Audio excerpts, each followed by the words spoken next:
নমস্কার। অর্থনৈতিক সংকট মোকাবেলায় সরকারের কোনো পদক্ষেপ কি দৃশ্যমান এ সম্পর্কে আপনাদের মাঝে আমি কিছু আলোচনা করার চেষ্টা করছি।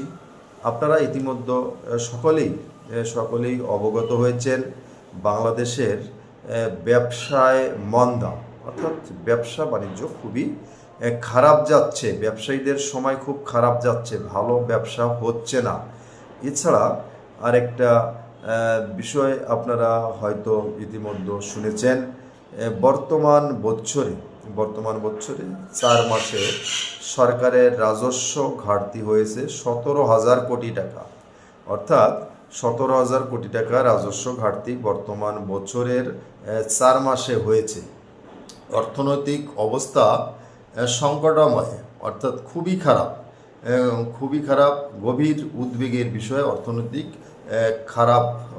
খারাপের দিকে যাচ্ছে ক্রমে। বর্তমান দেশের ব্যবসায় মন্দা, অর্থনৈতিক অবস্থা গভীর খারাপের দিকে যাচ্ছে এবং 4 মাসে রাজস্ব ঘাটতি 17,000 কোটি টাকা। আমি যে কথাগুলো বললাম এই কথাগুলো কিন্তু আমার নয়, এই কথাগুলো বাংলাদেশে যারা ব্যবসা করেন, বিভিন্ন ব্যবসায়ী সংগঠন আছে তাদের কথা।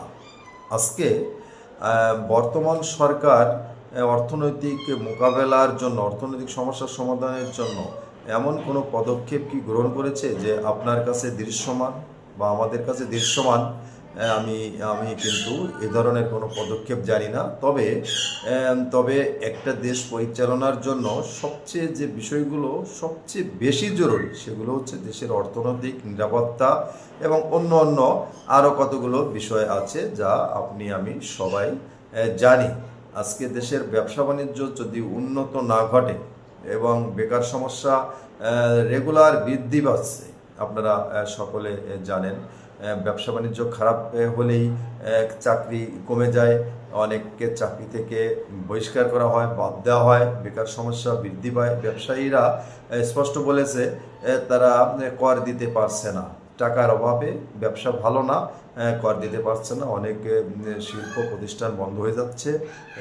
অতএব সরকারকে সবচেয়ে বেশি গুরুত্ব দেওয়া উচিত ব্যবসা বাণিজ্যের দিকে। আমরা দেখেছি এই সরকার ক্ষমতা আসার পর থেকে, অর্থাৎ অন্তর্বর্তীকালীন সরকার ক্ষমতা আসার পর থেকে রাজনৈতিক দিকেই বেশি সময় দিচ্ছে, অর্থাৎ দেশের নির্বাচন সংস্কার এগুলোর দিকে বেশি সময় দিচ্ছে। নির্বাচন সংস্কার বিচার, কিন্তু দেশের অর্থনৈতিক অবস্থা কিভাবে উন্নয়ন করা যায় সেদিকে কতটুকু সময় দিচ্ছে আপনাদের মতামত জানাবেন। ভালো থাকবেন সবাই, নমস্কার।